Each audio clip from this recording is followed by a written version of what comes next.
자, 오늘 이 신명기 17장을 읽어오신 분만 아멘 해보세요. 네, 감사해요.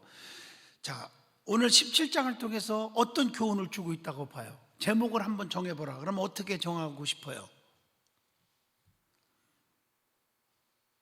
하나님께서 원하시는 지도자, 하나님께서 기뻐하시는 리더자가 어떤 사람이 하나, 그런 게 지도자 상에 대해서 오늘 17장을 통해서 우리에게 교훈을 주고 있단 말이에요. 자, 그래서 오늘 여기 말씀 가운데 보면 평생에 하는 말이 나와요. 오늘 저기 19절만 봐도, 오늘 낮에도 은혜 받았죠? 하나님은 변하지 않는다.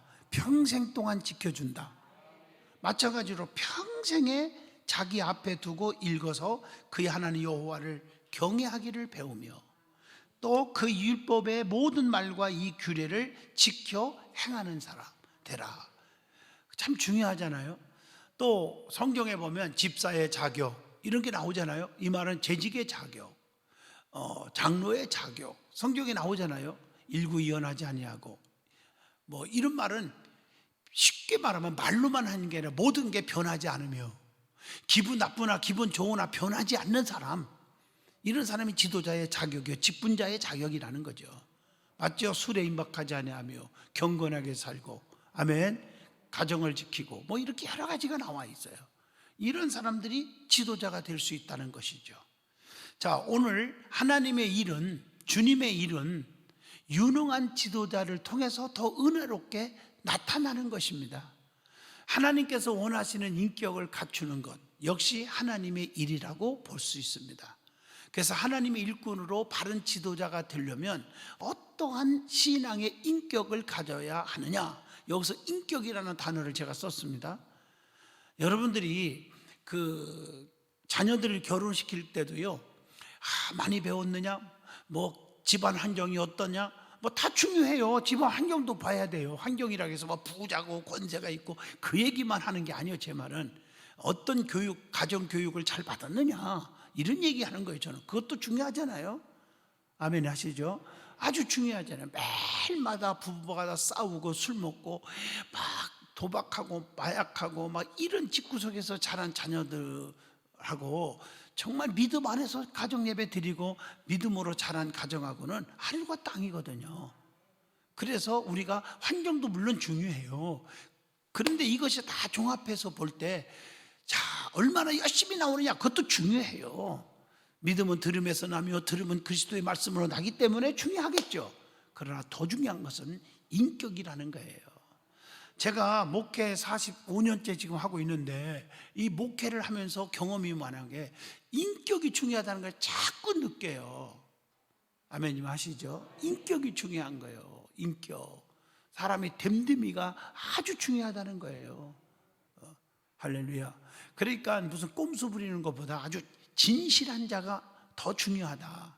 내가 정말 라면을 끓여 먹고 살망정 남에게 속이지 않고 남에게 해를 끼치지 않고 악을 행하지 아니하고, 맞죠? 남을 돕고 진실하게 살아가는 사람이 축복이라는 거죠. 또 사실 어떻게 보면 행복이라는 단어가 거기서 나오는 거 아니겠어요? 인격적 신앙이 중요하다.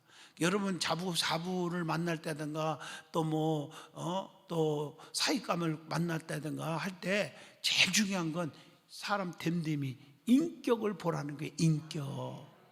좀 쉽게 설명하면 착한 사람. 내가 누가 그래요, 아유 우리 저기 사익감 생겼어요, 또 며느리감 생겼어, 그럴 때 내가 다른 거 안 보잖아요. 신앙생활 잘하죠 하는 거 하고 그 다음 묻는 게 재산이 얼마래요? 양부모 계신가요? 학벌은 부모가 어디래요? 내가 이런 거 물어본 적이 없어. 한번 우리 교인들 얘기해봐요. 내가 물어본 적 있나? 다른 게 아니잖아요. 착한가요? 조금 더 고상하게 물어보면 인격이 괜찮은가요? 내 이렇게 물어보잖아, 그죠? 인격이 돼야 돼. 인격이. 예? 겉만 보고 이쁜 거요 중요해요. 이뻐야지. 이왕이면 다홍침한데. 그런데 이쁜 것은 기르면 6개월에서 1년이면 끝. 말자 헛일이에요. 그건 뭐 절대 인물 못 뜯어먹어요. 인물 뜯어먹는 건 6개월에서 1년이에요. 내가 무슨 직업 얘기하려다가 지금 절제하고 있는 거예요. 하도 위험한 세상이라 막 그 직업 가진 사람들이 막 들고 일어날까 봐.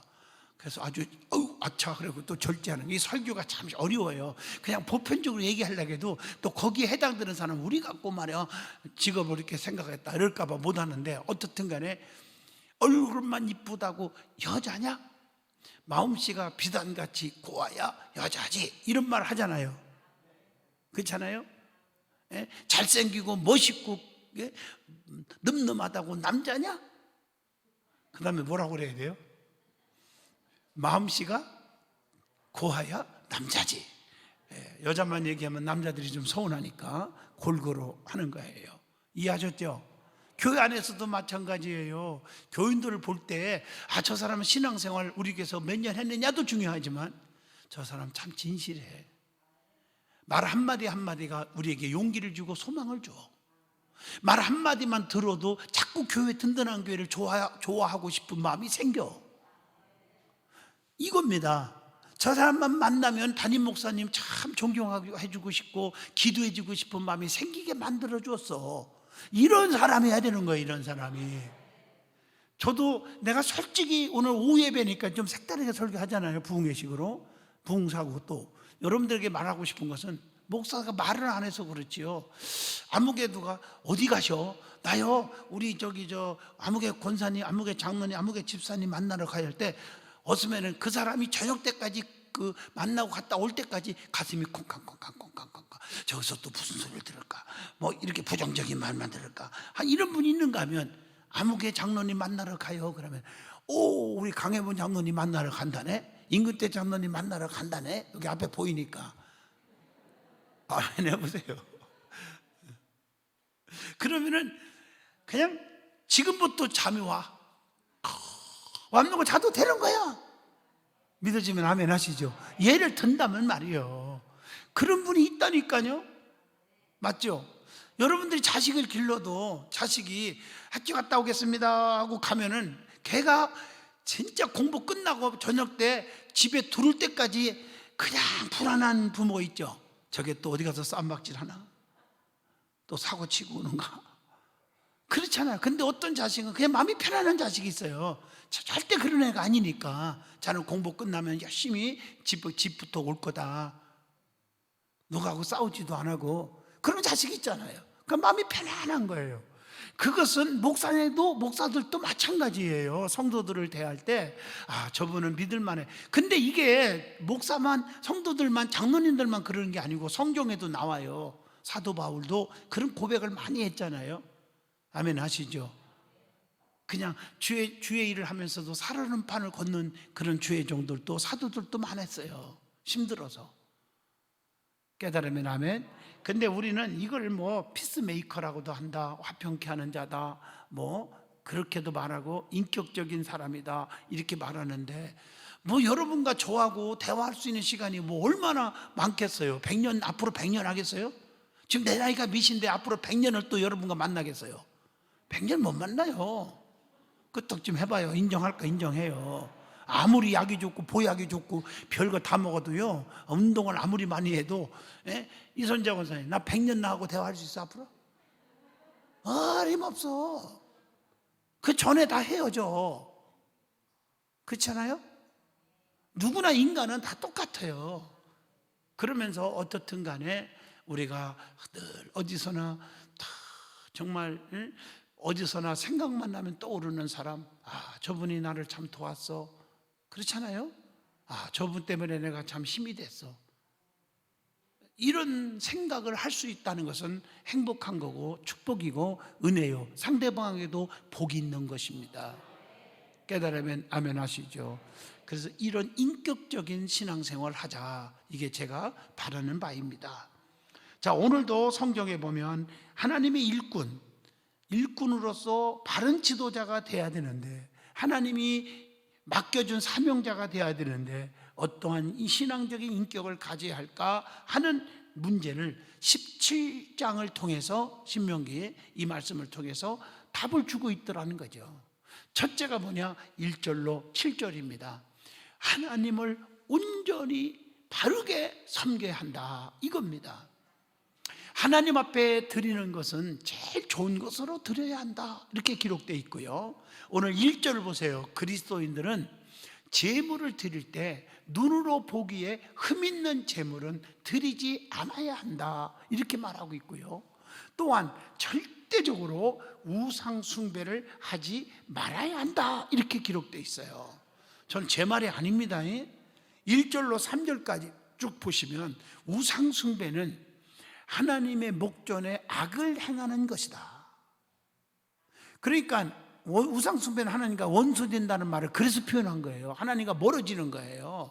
우상 숭배, 보이는 우상도 있지만 지난 철야 때 얘기했죠. 보이지 않는 우상, 하나님보다 더 좋아하는 것이 있다면, 요즘에 솔직히 아니라고 하면 안 돼요. 먹고 살기 힘들기 때문에 그런지도 모르지만, 아무리 코로나 시대라고 해도 내가 사업 때문에 주일 집밥 먹고 몸이 아파서 그런 건 이해가 돼요, 어떻게 보면.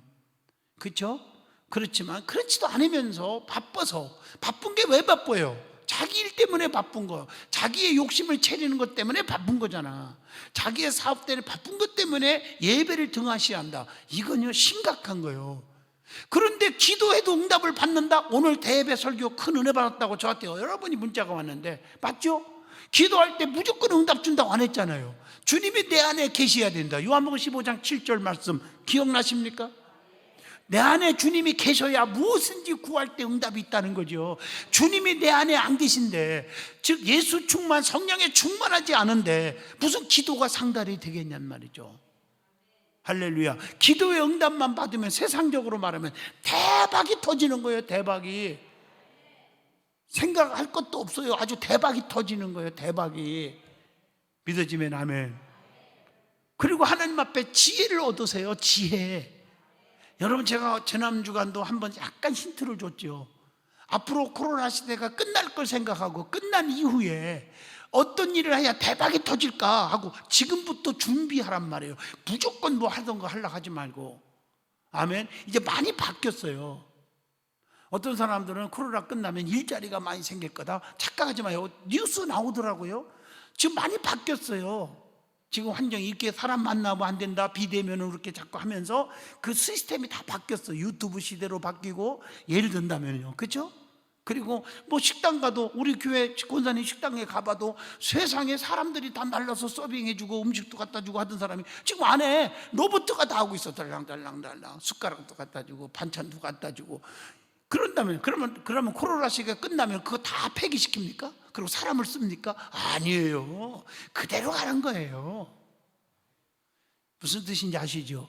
그러니까 일자리가 점점 더 어려워지는 거예요. 없어요. 있다고 생각하면 안 돼요. 이럴 때 내가 어떤 비즈니스를 준비해야 되고, 어떤 직장을 택해야 되고, 내가 어떻게 해야 살아남고 내가 자녀들도 교육도 시키고 다 하려면 어떻게 하냐 하는 것을 좀 지혜를 구하라고, 하나님 앞에 지혜를. 그래야 길이 열리는 거예요. 그러니까 오늘도 설교할 때 말씀했죠. 하나님이 지혜를 주셔야 한다고. 오늘 설교 또 한 번 듣고 또 듣고 지역장님들에게 다 오늘 설교한 거 다시 보냈어요. 3부 설교 거 보냈으니까 좀 지역장님들 열심히 좀 날 퍼날르세요. 안 온 사람들에게. 아멘. 그래서 자꾸 듣게 하시고 또 듣고 또 듣고. 저도 제 설교지만 여러 번 들어요. 저는요, 연수원 갈 때마다 또 틀어놓고 또 들어요. 내가 뭘 실수한 게 없나, 내가 교육적인 설교를 해야 되는데 혹시 빠뜨린 거 없나 메모해가지고 다음 주일은 꼭꼭 다 넣어갖고 하고 그렇게 하거든요. 성도들이 어떻게 해야 잘 될까, 은혜 속에 충만한 생활을 할 수 있을까라고 생각을 해보게 되는 것입니다. 그 중에서 하나가, 진짜 인격적인 신앙 가지려면 하나님을 섬기되 바르게 온전하게, 즉 가증스러운 게 없는, 형식적인 게 아닌, 습관적으로 그냥 하는 게 아닌 진실하고 정말 온전하게 섬겨야 한다. 그게 1절로 7절이라는 거예요. 그것이 뭐냐?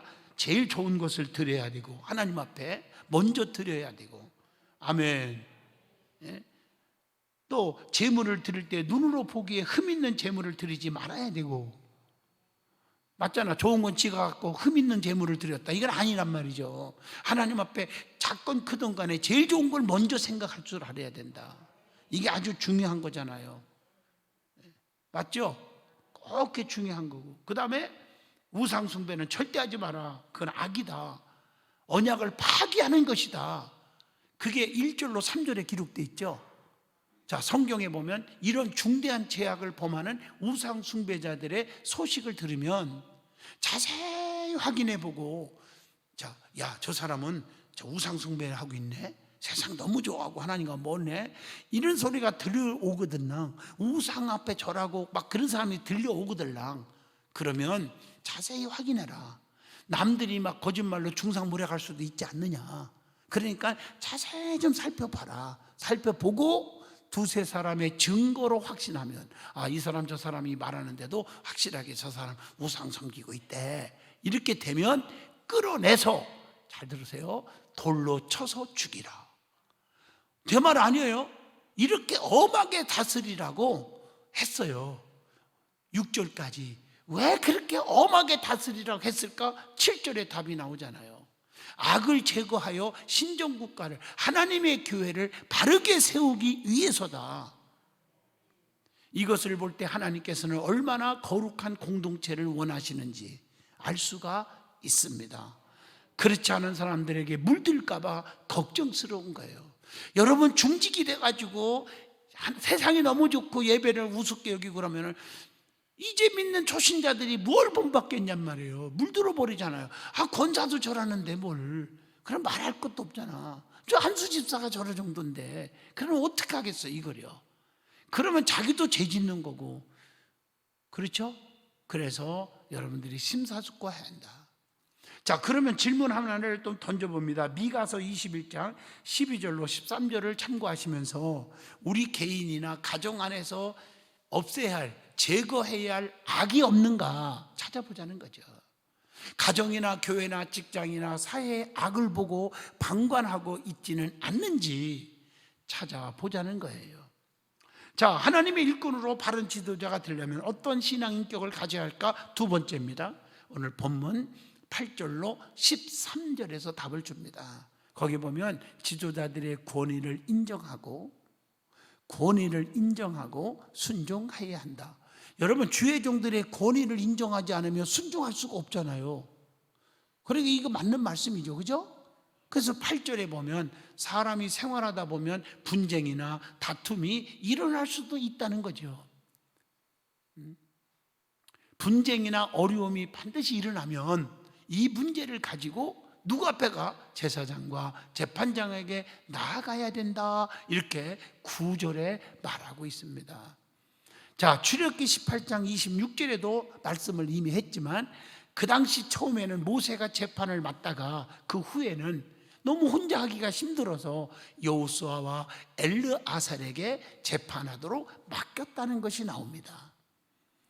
모세는 제사장에게 백성들의 재판을 의뢰할 때 율법책, 성문법이죠. 하나님의 말씀을 맡겨서, 말씀판에 맡겨서 재판의 기준을 삼게 했다. 모든 게 말씀의 기준, 인간의 감정의 기준이 아니라 말씀의 기준. 우리나라도 대한민국 헌법의 기준에서 해야 되잖아요.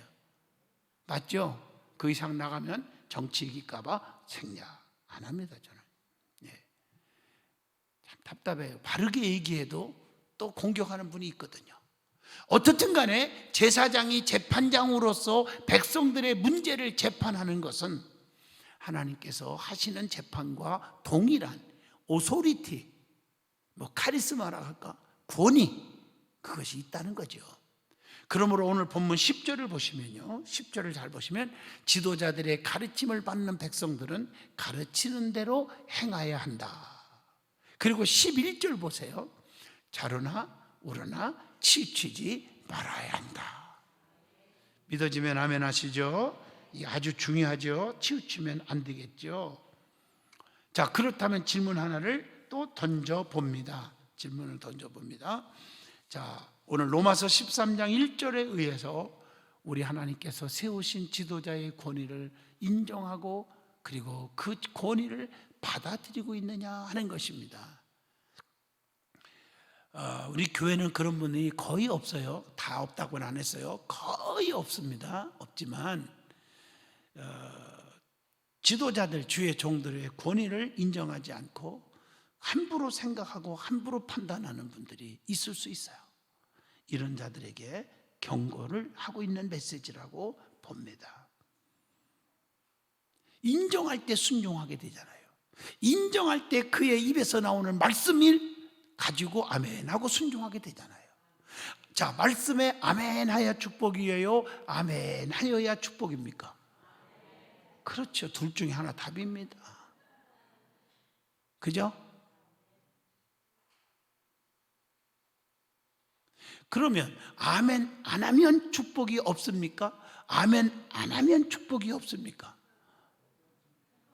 대답이 좀 이상하네. 질문도 이상해졌다 하다 보니까. 제 말이 아니죠. 오늘 말씀입니다. 성도들은 하나님께서 보내주시고 세워주신 지도자의 영적인 권위, 말씀의 권위를 절대적으로 믿고 의지하고 순종하는 게 복이잖아요. 그렇죠? 그런데 그렇지 않고 권위를 인정하지 않고 가볍게 여기면은, 그리고 맨 뒤에서 쑥덕이나 하고 있으면은, 목사가 아무리 귀한 말씀, 장양의 목사 한마디도 저 안 하잖아요. 말씀만 퍼붓잖아요. 이 말씀을 퍼봐도 그게 순종이 안 되는 거다 이거죠, 공식적으로. 그러니까 예배 드려도 축복을 못 받고 사는 거죠. 안타깝죠, 그죠? 그래서 권위를 인정하는 사람이 되라, 이렇게 가르쳐 주고 있는 거예요. 그래서 로마서 13장 1절이 그겁니다. 하나님의 사자의 권위를 인정하고 순종하느냐 하는 질문을 던져보는 겁니다. 자, 그 다음에 하나님 일꾼으로 바른 지도자가 되려면 어떤 신앙 인격을 가져야 하느냐, 마지막 세 번째입니다. 하나님의 지도를 잘 따라야 한다, 그겁니다. 이스라엘은 가나안 땅에 들어가 주변 국가들을 보게 되었습니다. 좌우의 모든 주변 국가들을 봤어. 그 당시에 주변 국가들은 왕정 제도를 실시했어요. 왕을 세워가지고. 그래서 이스라엘은 주변 국가들의 왕정 제도를 보고 큰 자극을 받아서 그 하나님께 왕을 좀 세워주세요 하고 오늘 14절 보시면 요구를 합니다. 그 전까지 제사장, 또 사도들, 아니 사사들, 또 혹은 또 선지자들, 이렇게 시대로 역사했잖아요. 그 다음에 무슨 시대가 돌아오죠? 성경을 이제 왕권 시대로 돌아가잖아요. 그죠? 사실 하나님께서는 왕이라고 하는 중재자보다도 제사장이나 선지자를 통해서 직접 통치하기를 하나님은 원하고 있었다는 거죠. 그러나 이스라엘 백성들이 그것보다 세상적인 지도자, 백성들이 원하여 왕을 세워달라고 해서 하나님이 그냥 허락을 해줬어요. 원치는 안 했어도. 그래서 하나님께서는 왕정제도의 허점을 아시면서도 이스라엘에게 왕을 세우도록, 이스라엘에게 하는 말이 무슨 말인지 아죠? 하나님의 백성들에게 왕을 세우도록 허락하신 것은 하도 쫄래대니까 하나님이 양보했다고 하는 것입니다. 그러면 하나님께서 이스라엘에게 어떤 사람을 왕으로, 그때 이제 지도자로 세우는 거니까 왕이라는 지도자를 세우라고 하셨냐는 거죠. 하나님 여호와의 택하신 자는 하나님의 뜻에 의해서 세움을 입은 자가 돼야 된다. 그리고 내국인으로, 내국 사람, 애국 사람이 다스릴 수는 없잖아요. 다른 나라 이방 저 주변 국가에 왕이 와서 우리 이스라엘 백성들이 왕이 될 수는 없잖아요. 내국인으로 이스라엘 역사를 잘 이해하는 자여야 한다. 이걸 원칙을 세웠죠, 하나님이.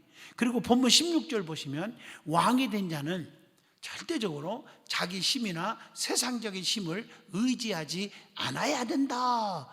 이거 중요한 거고, 17절 이성관계를 조심해야 되고, 17절 보세요. 돈을 사랑하지 않아야 한다. 디모데전서 6장 10절에도 나오죠. 그리고 18절 19절 본문에 보면, 본문 신명기 그 17장 18절 19절에 보면 하나님을 경외해야 한다. 다시 말하면 왕이 되려면 하나님을 두려워할 줄 아는 사람이 되어야 한다. 그게 원칙이었어요.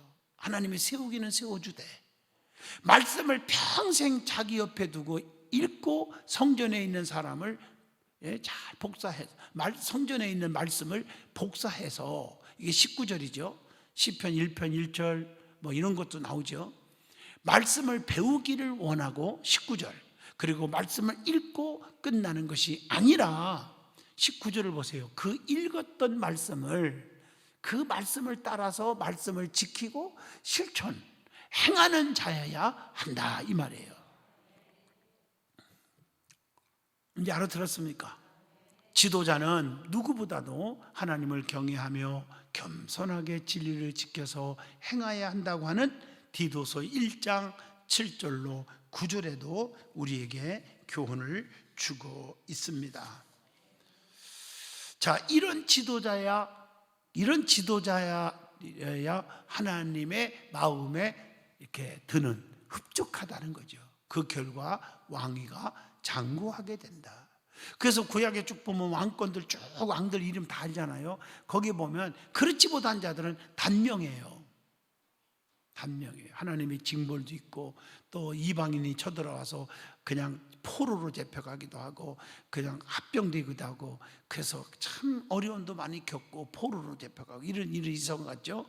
그러나 그렇지 않고 하나님 뜻에 세움받고 하나님을 두려워할 줄 알고 사랑하는 자들은 뭐랄까 지속적인 그런 왕권을 유지할 수 있었고 그러잖아요.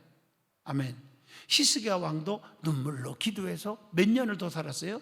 15년을 연장받아서 통치하게 되었다, 이 말이에요. 여러분, 지도자가 하나님 말씀을 떠나면 사람들 위에 군림하게 되고, 그리고 교만이 하늘을 찌르게 된다는 것입니다. 우리는 어떤 지도자입니까? 그리고 앞으로 이 땅 위에도 어떤 지도자들을 우리가 선택해야 되는지 아셔야 합니다. 여러분 잘 아시잖아요. 여러분 TV를 보면서 여구 야구 따지지 말고, 나 그 얘기하는 게 아니에요. 한번 보세요. 기독교, 완전히 기독교를 말살시키려고 하는 그런 족속들, 국회의원들 얼마나 많이 나와요. 노골적으로 나오잖아요. 노골적으로 차별금지법이라든가 뭐 동성애 이런 거 한번 보세요. 기독교 모든 교회가 그렇게 반대를 하는데도 황북사라고 해야 된다고 뭐하고 케어 축제 이런 것들 막 승인하고 말이야. 벌거벗고 서울시청 앞에서 비열장난을 다 해도 다 허락하고 그게 마땅하고, 이런 자들 많잖아요. 이런 자들을 바로 지도자로 세워줘야 되느냐는 얘기예요. 제 말은 좀 아멘 좀 크게 하세요. 맞습니까? 어떤 분들은 뭐 예배 금지법을 법안으로 만든다네. 그 지금 없어졌지만 그런 사람이 있잖아요. 내 이름은 여기서 댈 수가 없어요. 이름은 내가 뭐 정치하는 시간이 아니니까. 깨달으면 아멘. 하나님과 반대적이고 하나님 앞에 도적이 아니라 뭐예요? 도전하는 세력은 과감하게 우리가 막아야 되지 않겠습니까? 이게 하나님의 뜻이에요. 원하는 거예요. 정신 바짝 차려요. 내 이기적인 이유에서, 자기의 무슨 줄에 의해서 무슨 일을 하려고 하지 말고, 하나님께서 쓰시는 지도자는 하나님을 잘 섬기고 말씀에 순종하고 존경받는 자여야 한다. 하나님이 인정하는 사람이 되어야 한다. 누군지 다 아시잖아. 그러면요, 이렇게 할 때 하나님께서 지도자로 세우시고 다스리신다는 것입니다. 마지막 여러분 질문 하나 또 던집니다. 가슴에 손 얹고, 우리는 지도자를 하나님의 뜻에 따라 세우고 있었는가? 또 지도자가 하나님 앞에 부족당함에도 세상적인 타협으로 묵인하고 있지는 않았는가? 또 이제 항정직을 뽑을 텐데 우리가 정말 애용적인 것만 보고 있었는가? 하나님을 사랑하고 교회를 사랑하고 교회가 피스메이커, 주의 종을 섬길 수 있는 그런 온유와 겸손한 자를 뽑아줘야 되는 건가? 아멘 좀 하시죠. 우리는 깊이 생각을 해봐야 되고, 또 성도들의 입장에서 나는 감투나 뭐가 되는 줄 알고 체면 따위 가지고 나는 돼야 돼, 내가 뭐 할 거야, 안수 집사나 권사나 장로가 돼야 돼, 이렇게 생각하는 감투직으로 생각하고 있지는 않은가? 우리가 반성을 해보셔야 된다 하는 차원에서 오늘 신명기 17장을 우리에게 주시고 있다는 것입니다. 은혜가 됐으면 아멘 하시죠. 기도합니다. 거룩하신 하나님, 하나님께서 원하시는 주의 일꾼들이 누구인지를 하나님 우리에게 가르쳐 주신 하나님, 신앙의 인격이 바르게 되어야 한다는 것을 깨닫게 해주신 아버지, 하나님을 온전히 섬겨야 되고 지도자들의 주의 종들의 권위를 인정하고 순종할 수 있어야 되고 잘 따르는 사람들이 되게 하여 주옵소서. 예수님 이름으로 기도하옵나이다. 아멘.